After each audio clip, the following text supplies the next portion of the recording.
Здравствуйте. Через несколько секунд начнем наши традиционные беседы с Михаилом Леонидовичем Хазиным, с экономистом. Будем говорить, естественно, о повестке текущей. Вопросов, как всегда, много, в особенности по итогам предыдущей недели, которая просто нас буквально, многие, наверное, захлебнулись в количестве новостей, главные из которых, конечно, мы все уже знаем и имеем возможность обсудить. Михаил Леонидович на связи. Здравствуйте, Михаил Леонидович. Здравствуйте. Две статьи, которые вышли буквально практически одна за другой, вернее, одна из них — это статья французского радио РФИ, где сказано, что на Мюнхенской конференции Европа растут ее страхи, поскольку и эта статья называется алармистской. С другой стороны, журнал «Экономист», знаменитое издание «Экономист», британское, вообще называет на сегодняшний день европейскую экономику жалкой. Вот так вот, ни много ни мало. И вот сейчас, на фоне тех слов, которые сказал Сергей Викторович Лавров, не знаю, что делать украинцам на переговорах, что вообще не украинцам, а Европе, а что вообще Европе делать в этой ситуации, на ваш взгляд, по итогам того, что произошло в Мюнхене? Вот давайте смотреть правде в глаза. Дело в том, что ключевая вещь, которую нужно уметь делать любому специалисту по политике, я прошу прощения, это правильно переводить с языка дипломатического на язык человеческий. Потому что в противном случае непонятно. Очень много чего сказал.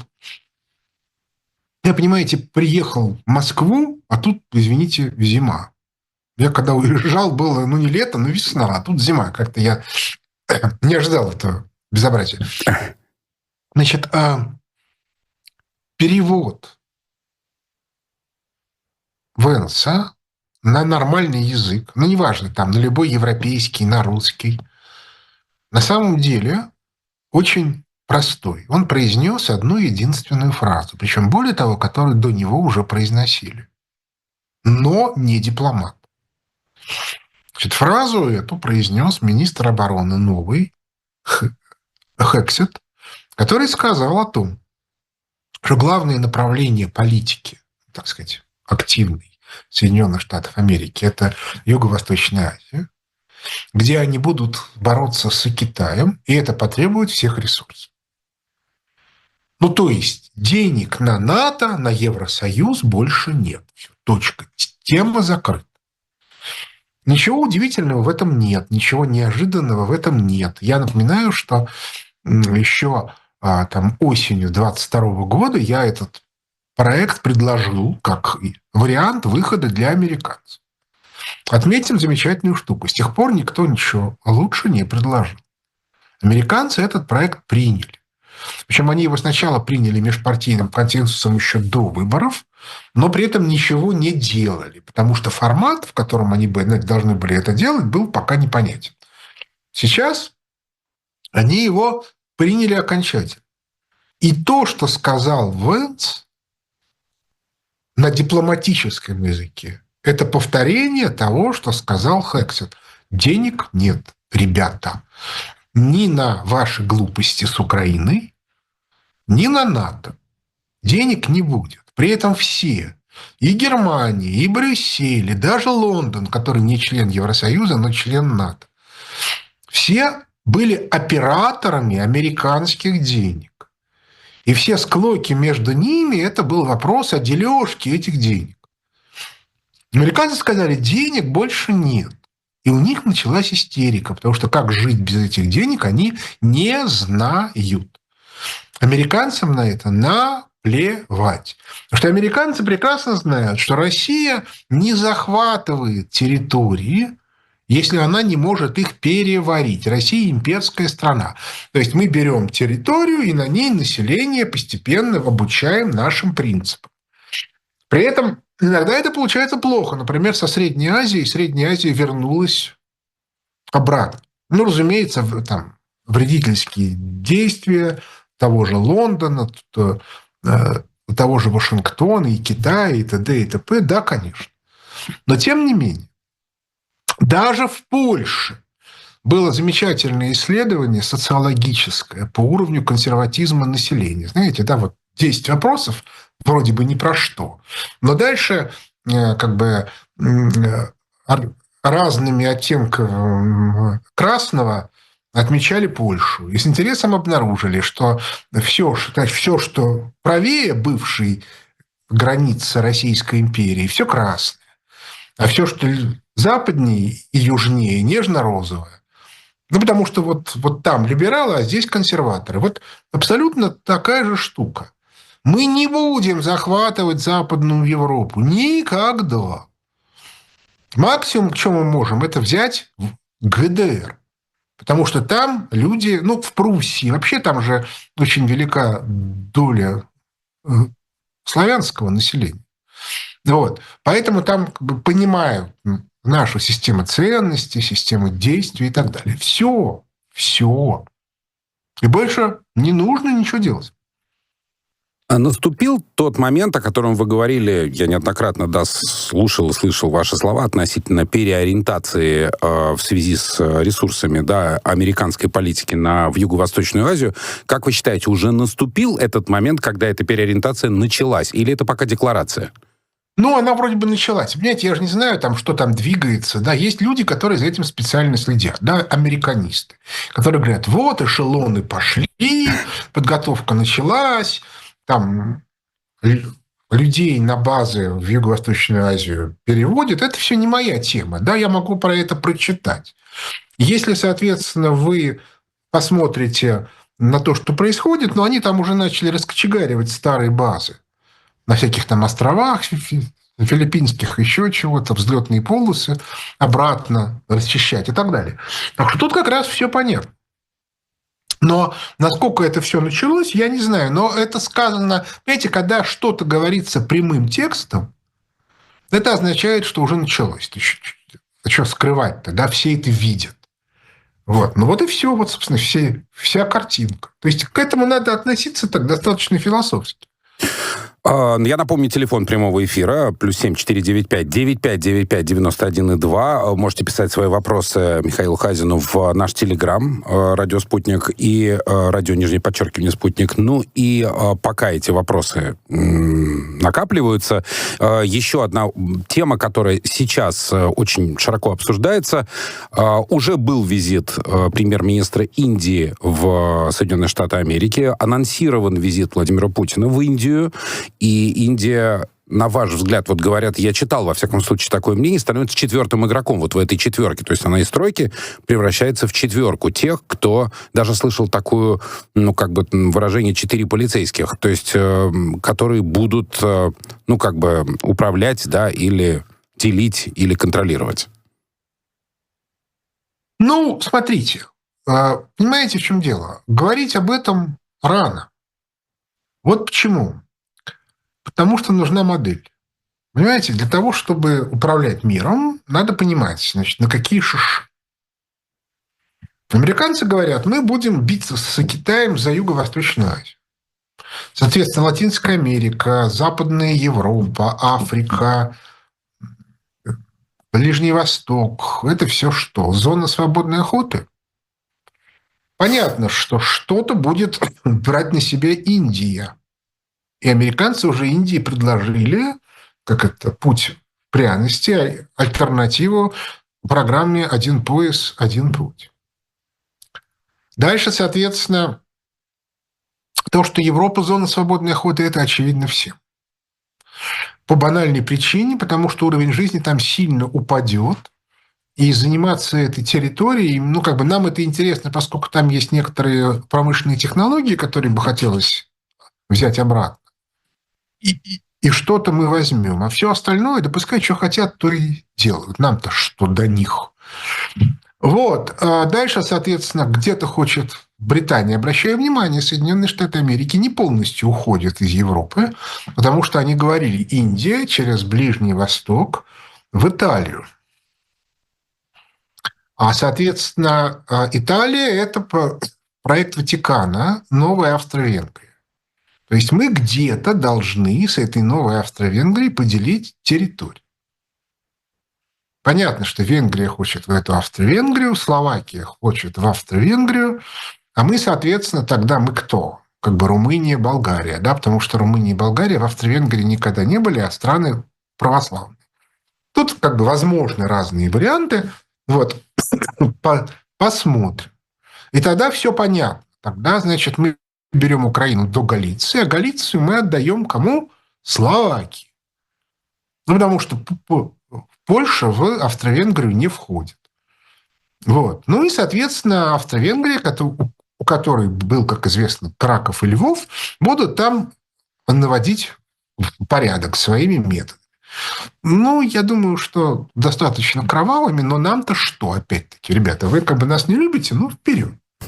Вот. Может быть, Закарпатская область, где русины, мы как-нибудь попытаемся с ними договориться, или договоримся с венграми, да, что они там будут. Вот будет такой кондоминиум, да, российско-венгерский.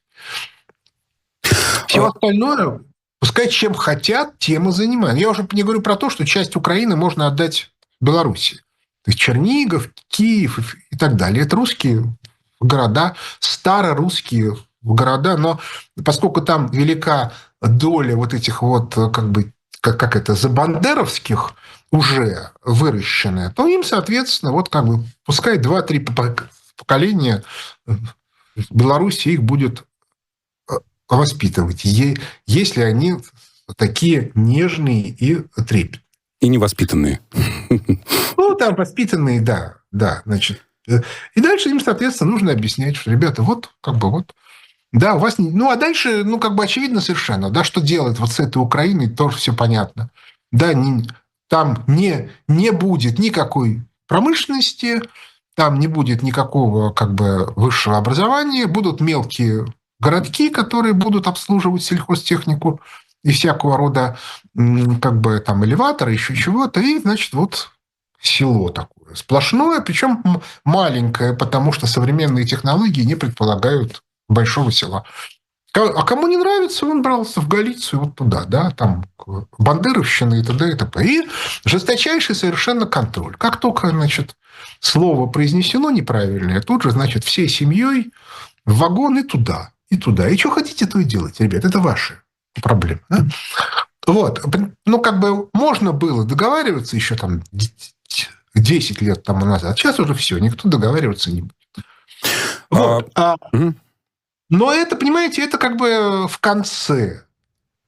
А на первом этапе должен развалиться Евросоюз. Он развалится по банальной причине, потому что денег нет. Ну, все.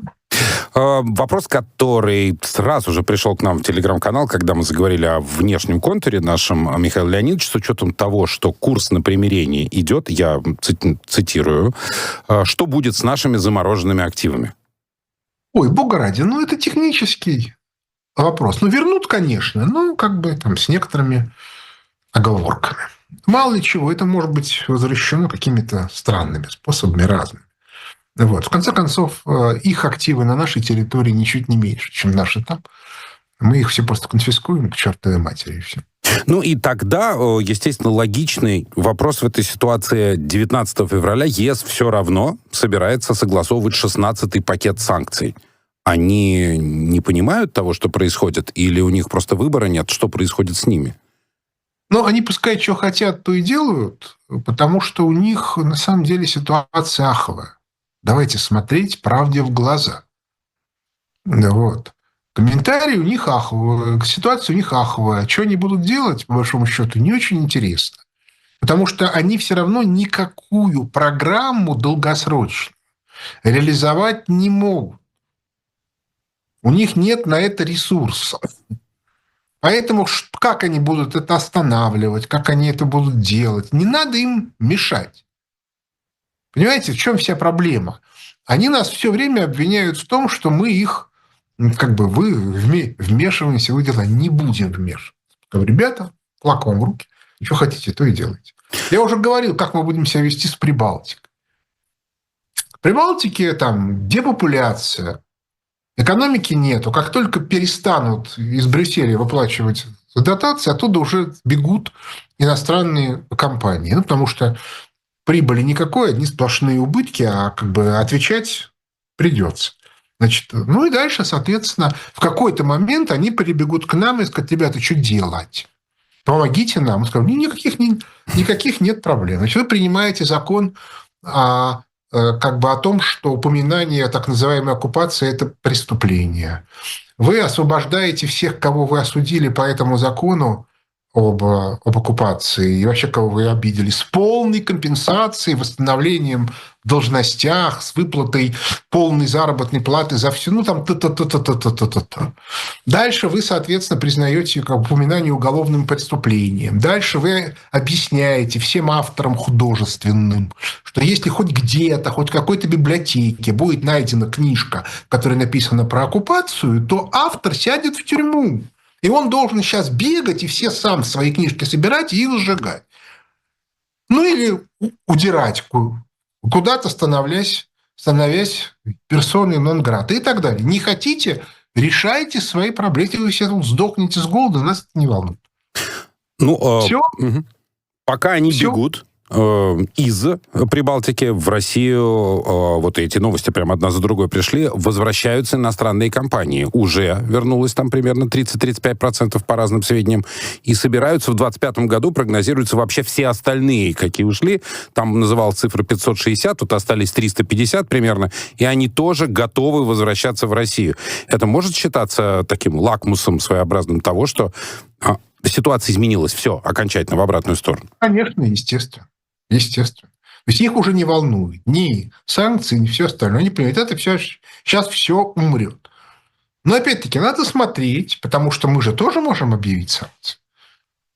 И что нам с ними делать, с этими компаниями теперь? Вроде как. Например, давайте будем издеваться по полной программе. Да? Поскольку компания Louis Vuitton отказалась продавать русским с русским паспортом свои товары, товары Louis Vuitton это примерно то же самое, что наколотая на лбу свастика.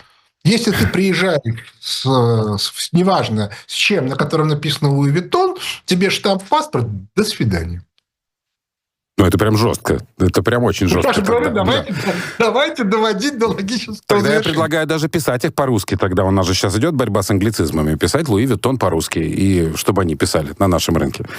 Тоже вариант. Нет, еще раз повторяю. Мы их объявляем, за пропаганду фашизма, На каком основании вы не продавали русским? Потому что вы считаете, что мы фашисты? Отлично. Значит, вы за пропаганду фашизма, и дальше все. Понятно. Знаете, я еще раз говорю, я утрирую, специально, потому что все это надо делать. Понимаете, они должны привыкнуть, что у нас ордунг. В этом месте точно ордунг. А что делать тогда с расчетными системами? То есть и Visa с MasterCard'ом тоже, говорят, возвращаются в Россию. С ними-то все чуть сложнее. В чем проблема? Заключаете договор с картой МИР. Если у вас как перевод, то, пожалуйста, будьте так любезны. Если кто-то хочет рассчитываться картой такой, то вам, соответственно, должна ваша виза выдать кобрендовую карту. Виза, карта, МИР. Все. То есть в этой ситуации, то же самое сейчас вопрос пришел в телеграм-канал, а как, по-вашему, будет возвращаться Google, например, с его колоссальным штрафом? Будем влиять на эту компанию? Туда же и YouTube, и все остальные.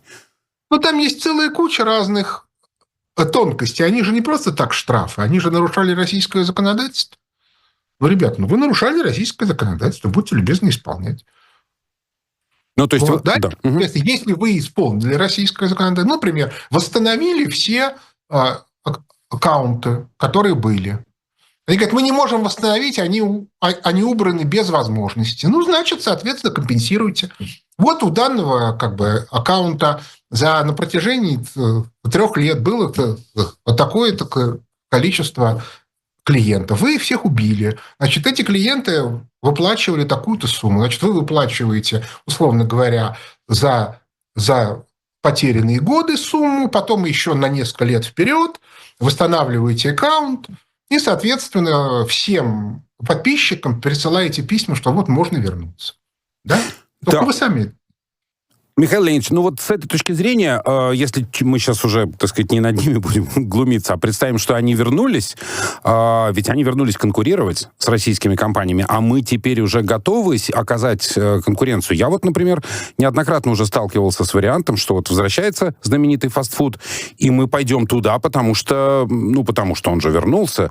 То есть мы уже готовы конкурировать с ними, или мы будем возвращать их на таких условиях, чтобы сохранить протекционизм какой-то относительно наших брендов?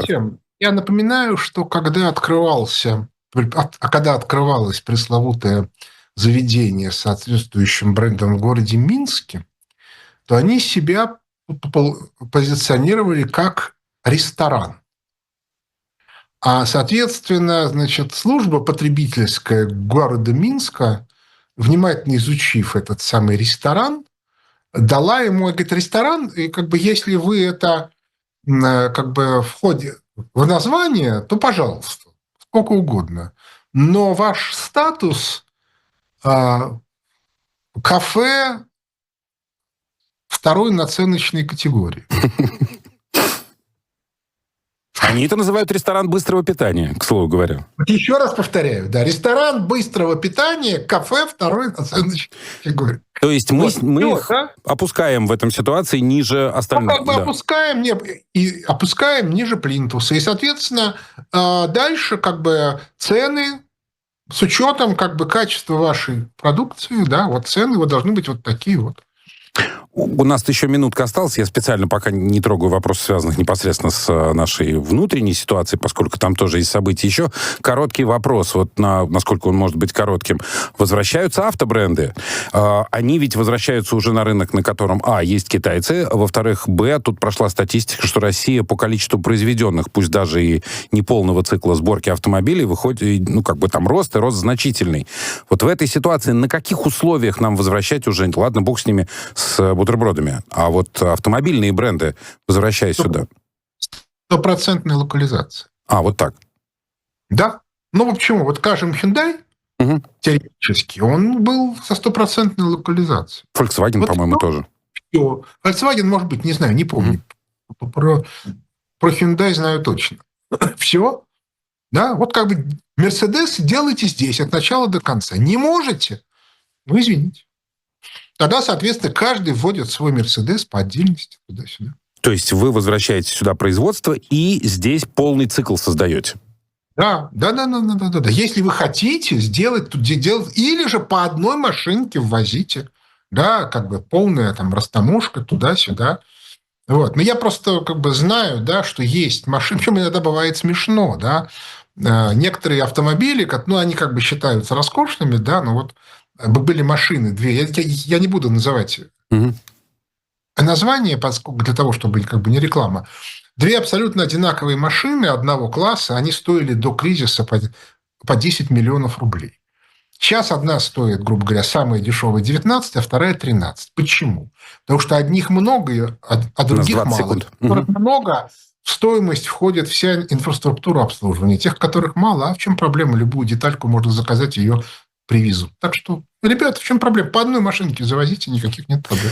Разговор с Михаилом Леонидовичем Хазиным продолжим сразу после новостей. Мы продолжаем беседу с Михаилом Леонидовичем Хазиным. И нашу вторую часть нашего разговора, конечно, начинаем с той темы, которая... Эти вопросы пришли сразу. Я просто их все сгруппировал во второй части программы. И перед тем, как этот вопрос задать, напомню, телефон прямого эфира +7 495 9595 91,2. Пишите также вопросы в наш телеграм-канал.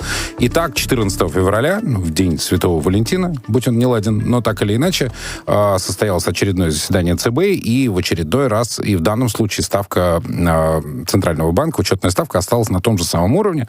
И вопрос пришел в такой редакции. Михаил Леонидович, а что по Набиуллиной и ставке? Тут недавно объявили, что молочка в очередной раз дорожает. Мы ждем бунтов. Вот так звучит вопрос. С точки зрения чисто аппаратной, Центробанк не справился.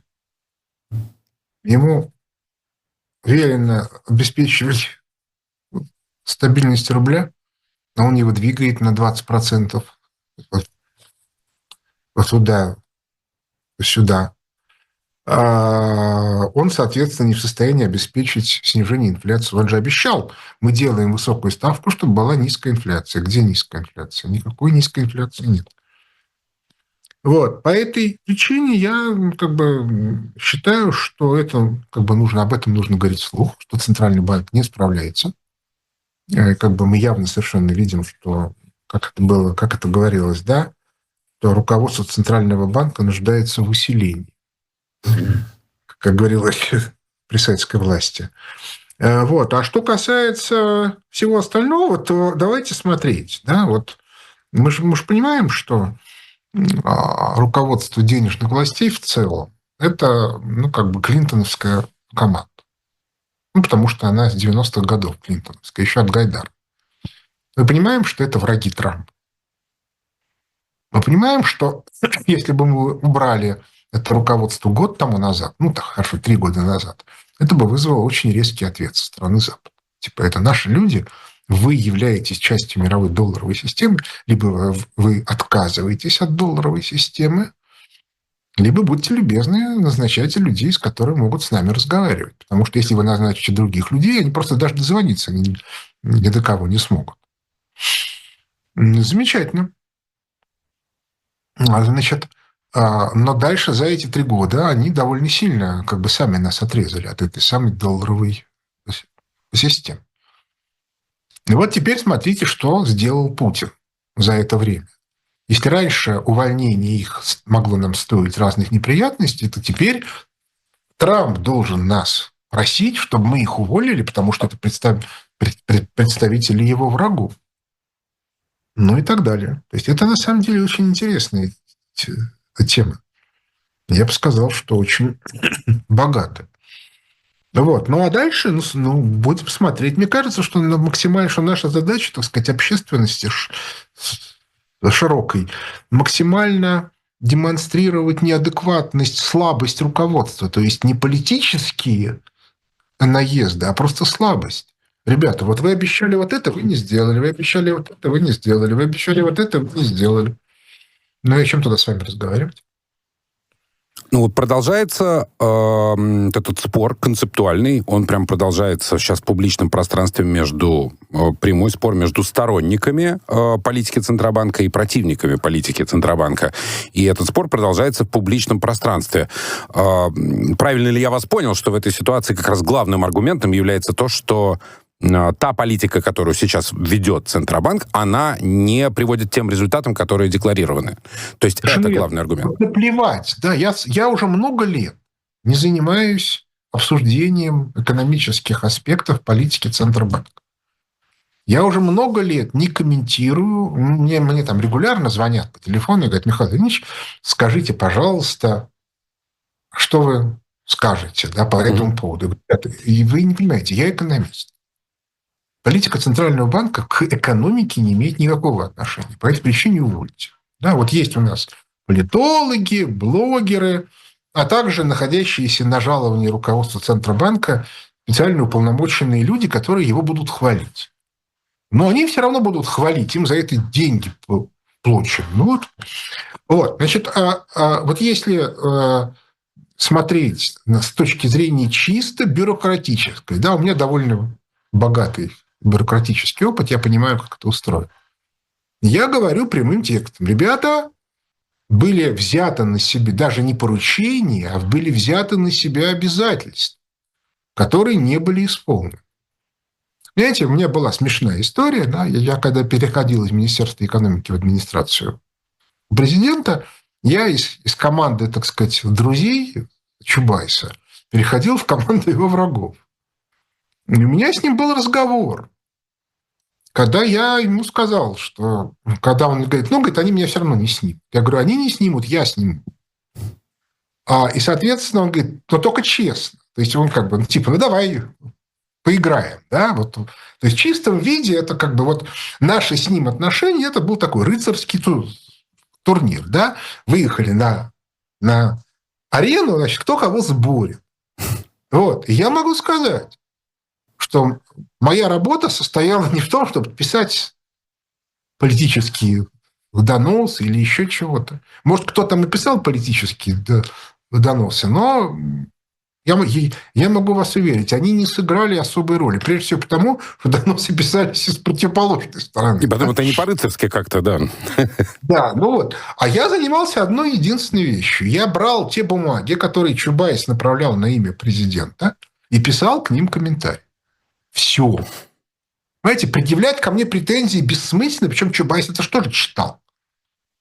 Потому что эти бумаги потом шли ему. Вот. И по этой причине ко мне претензий никаких не было. И более того, когда Чубайса увольняли, это было там какого-то 22 марта 98 года, он собрал, значит, весь свой, значит, синклит и меня позвал. Уже как бы он уже знал, что указ подписан, а больше никто не знал, и я не знал. И вот он меня пригласил, посадил рядом с собой, произнес речь, такую очень эмоционально жесткую. Вы тут все, значит, бездельники, оболтусы. Ну, слово «варюги» он не произносил, но оно так неявно подразумевалось. Вы работать не хотите, не можете, все проваливаете. Единственный здесь есть человек в этой комнате, с которым можно работать, но из-за вас он враг. Дальше он встал, пожал мне руку и ушел. Все. Вот. Значит, вот, понимаете, поэтому у меня как бы к нему отношение, он как бы может и как бы враг моей страны, но он личность, да, он фигура. Вот. И поэтому я хорошо понимаю, как это вот устроено. Вот я могу сказать совершенно четко, что в те времена, в 90-е годы, опытный администратор на посту помощника президента по экономике как бы уделал бы этих ребят, ну, там, я не знаю, за полгода точно. Другое дело, что Орешкин в той же команде. Вот это вот да. Это, к сожалению, проблема. Меня спрашивают: Михаил Леонидович, а почему, если Путин все понимает, он вас не назначит на место Орешкина? Ну так, утрированно, да? Я говорю, потому что как только он меня назначит, это объявление войны. Понимаете, что очень долго, до буквально там нескольких месяцев тому назад на Западе считали, что Путина можно уломать. Понимаете, что то, что он делает, это просто жесткий торг. Понимание того, что это на самом деле сильно более сложная конфигурация, она появилась только, я думаю, что окончательно только с появлением Трампа. Потому что даже специальная военная операция на первом этапе, она уже потом превратилась в то, что она превратилась. Но на первом этапе, во-первых, мы все-таки не бьем как бы по Украине как по государству до сих пор. Ну, потому что мы рассматриваем ее как нашу территорию, на которой живут наши люди. Да, обманутые, да, но тем не менее. Но самое главное, а на Западе считали, что это вот, ну да, Путин предъявил ультиматум, ну, устами Рябкова там в каком-то,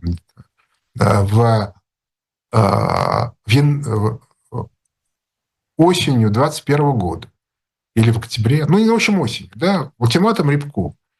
И это был понятный ультиматум. Да? Вы перекрываете нам возможности существования. Ответ был такой: а кто вы такие, чтобы нам чего-то делать? Ставить ультиматум. Ну вот как это? Крысу загнали в угол. Да? Вот у Путина же есть воспоминания о том, что не надо крысу загонять в угол. Вот. Я просто помню по этому поводу, у меня есть замечательная такая история. Значит, это было на югах где-то, да, идет такой, знаете, бродячая, но такая явно не совсем голодная собака, здоровая, вот просто, ну, совсем большая. Не кавказская овчарка, но такая овчарка, да. Вот, но такая худая, масластая, но идет. И вот она идет по тротуару, и вдруг из кустов, метров 20 перед ней, выходит из кустов маленькая, облезлая черная кошка с котеночком. Собака так резко остановилась. Понятно, что она бы их могла сожрать, и того, и другого. Но она прекрасно понимает, что как бы могут быть последствия. Она встала, перешла на другую сторону дороги, обошла их и, пройдя там 20 метров вернулась на тот же тротуар, по которому она шла. Ведь вот нельзя загонять в угол. Нас загнали в угол. Они решили, что все, они выиграли. И ровно поэтому, да, как бы меня назначить было невозможно, потому что про меня известно, что я к некоторым компромиссам не склонен. Вот, поэтому посмотрим. А кроме того, у Путина, как и у всякого разведчика, да, он предпочитает тех, кто для него опасен, держать рядом. У нас есть звонок, Михаил Леонидович. 7495-9595-91,2. Здравствуйте, представьтесь, пожалуйста, и вы в эфире. Здравствуйте, Константин, Екатеринбург. Вопрос Михаилу Леонидовичу по поводу денежных властей наших несчастных или уж счастливых, не знаю. Наше военно-политическое руководство все-таки решилось на чистку Минобороны, но до сих пор не решилось на чистку этого гнезда либерального в финансах. Может быть, тут причина еще и в том, что, объективно, если, допустим, в стране все, как говорится, цветет и пахнет, и есть возможность заработать относительно легко и с меньшим риском, то где же тогда набрать столько людей для войны, непосредственно для участия в боевых действиях? Ну и опять же, это тогда гражданский сектор сможет вымывать производственные кадры из ВПК. Это не может быть одной из причин, почему жестко не осаживают. Понимаете, это вопрос такой сложный. Смотрите, вы из Екатеринбурга, да, у вас там Ельцин-центр, который занимается явно антироссийской деятельностью. Виноват не центр, виноваты те люди, которые в нем работают. У вас там есть серьезные претензии к губернатору и к тем людям, которые там вокруг него крутятся. Вы на улице выходите, вы протестом занимаетесь. Понимаете, это же разные вещи. Одно дело, Болотная площадь, которая требует сменить власть, а совсем другое дело демонстрация своего требования к изменению политики, рациональной. Понимаете, это же...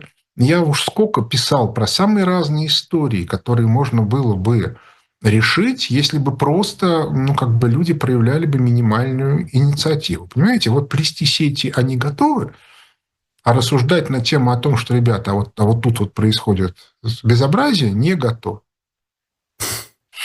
А безобразие на уровне чиновников выше крыши, потому что все наши чиновники родом из 90-х. То есть они все приватизируют. Либо то, до чего они могут дотянуться, либо вообще свои собственные должностные обязанности. Надо их за это наказывать, надо об этом говорить, надо это делать. Так делайте. Под лежачий камень вода не течет. Есть целая куча, я совершенно не призываю перекрывать улицы. Да, для этого, я прошу прощения, просто жизненная история. Лет 10 тому назад Владимир Владимирович Путин 3 раза обращался к народу и говорил: ребята, я согласен с тем, что в ЖКХ неправильно все происходит. Что есть злоупотребление управляющих компаний, еще чего-то. Он говорит: делайте общественные структуры на местах, я помогу. Это публично было сказано. 3 раза. У меня были знакомые, молодые мальчики и девочки, которые в регионах пытались эту тему поднять. И ничего не надо было делать. Надо было собрать, соответственно, людей, писать коллективные письма, договариваться с депутатами и так далее и тому подобное. Еще одна история. Новосибирск, да, где просто тотальное воровство при строительстве социальных объектов, поликлиник, школ и так далее. Причем это все строго доказано. Да? Депутат областной, который сам строитель, он в деталях, он это все вслух говорит публично. Нет, все сидят тихо. Еще раз повторяю, под лежачий камень вода не течет. Еще звонок у нас есть. +7 495 9595 91,2. У нас 5,5 минут до окончания эфира. Здравствуйте, представьте, пожалуйста, ваш вопрос. Здравствуйте, Иван, Снежинск, Федеральный ядерный центр. Могу говорить? Да, конечно. Маленький тезис, потом 3 вопроса быстро, потому что мало времени. Тезис такой. У нас, начиная с 90-х, главные ценности идеологические – это свобода и деньги. То есть пока у нас вот эти 2 ценности действуют, то у нас будет свобода, а значит свобода для воровства и деньги как мерило всего и главная цель в жизни. То есть, понятно, да, свобода и деньги. Свобода зарабатывать, свобода воровать. Теперь вопросы. Значит, я занимался перекладкой из рублей в доллары и обратно, начиная где-то с середины 2000-х. То есть, в зависимости, я имею в виду, для депозитов, для своих банков. Если можно, Иван, короче, а то мы не успеем. Да, то есть, каждый раз, когда рубль падал, его останавливали поднятием ставки. То есть сейчас, когда рубль падает, то его, соответственно, тоже опять останавливали поднятием ставки. Плюс второй момент. Бюджету нужен определенный курс рубля, чтобы иметь доходы бюджета. Да? Например, 100 рублей за доллар. Соответственно, для этого делаются шаги. И третье. Есть инфляция потребительская, есть инфляция издержек. То есть высокая ставка повышает инфляцию издержек, но снижает потребительскую инфляцию. Спасибо вам большое, а то мы не успеем, Михаил Леонидович не успеет ответить. Спасибо вам за вопрос. Я эти темы неоднократно описывал у себя в Телеграм-канале. Самая основная проблема, которая есть, это проблема бизнес-среды. Как в такой ситуации бизнес вести, что делать? Вот единственное, что я могу сказать, что вот у нас будет 22 февраля годовая конференция фонда Хазина, где мы очень подробно эти темы обсуждать будем. Это не 3 минуты в передаче, это невозможно. Значит, вот приходите 22 февраля. Так, тогда у меня шанс появился задать еще один вопрос. В пятницу состоялся климатический форум Российского союза промышленников. Речь шла о выполнении Парижского соглашения. И упоминалось в том числе Парижское соглашение о снижении содержания углекислого газа. Россия присоединилась в 2019 году, а вот США как раз выходит из этого соглашения. Вышли уже американцы из многих глобальных организаций, в том числе и ВОЗ, и там не к ночи будет помянут даже, речь идет и там о других организациях, и о МОК в том же самом, и про НАТО речь идет. А вот в России по-прежнему стоит вопрос, а нам надо? А нам нужны эти организации? Простите, знаете, что коротко, да. Просто сказать очень коротко, да. Потепление климата имеет место быть, а с деятельностью человека оно, скорее всего, никак не связано. По этой причине все это Парижская комбинация – это мошенничество такое глобальное и системное, которая как бы евроатлантическая. Да, американцы сказали, мы в этом мошенничестве принимать участие не будем. Я изначально говорил, что в это вступать не нужно. Много-много. Вот у меня были 2 темы, которые я на протяжении 20 лет объяснял. Не надо вступать в ВТО, и не надо, соответственно, в это вступать в климатическую историю. Все. Это ошибка. И то, и другое. Вот сегодня мы видим таки, да, это ошибка. Поэтому, я думаю, просто нужно эту тему закрыть и выходить. Про страшный сон, да. То есть получается, что нужно все-таки выходить из этих организаций. Я вот к чему. Конечно, естественно. Но из ВТО у нас уже де-факто выгнали, да, все. Угу. Причем это было очевидно совершенно, что так будет. Вот. Потому что ВТО – это организация, которую создали, это Бреттон-Вудский институт, который создан бенефициарами Бреттон-Вудской системы. Мы этими бенефициарами не являемся, поэтому за наш счет. Точно так же Парижское соглашение по климату бенефициарами являются страны Евросоюза. Значит, за наш счет. И зачем, например, может даже не разбираться, как именно устроена эта система вытаскивания из нас денег. Совершенно очевидно, что это против нас. Михаил Леонидович, спасибо вам огромное.